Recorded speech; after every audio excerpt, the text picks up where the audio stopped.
7 ways to take care of your AV fistula. Una, huwag magbuhat ng more than 2 kg sa inyong AV fistula arm.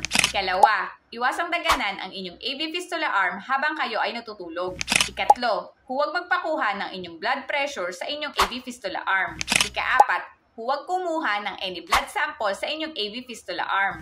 Ikalima, iwasang magsuot ng mahigpit na damit at accessories.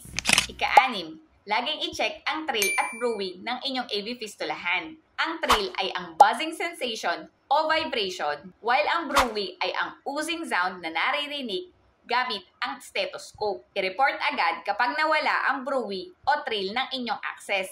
At panghuli, ipaalam agad sa inyong doktor o sa inyong nurse kung may any signs of infection tulad ng redness, swelling, pain, warm to touch o pagkakaroon ng pus. I-comment nyo naman dyan sa baba kung paano nyo iniingatan ang inyong AV fistula para mas makatulong din tayo sa iba. See you around mga kabato!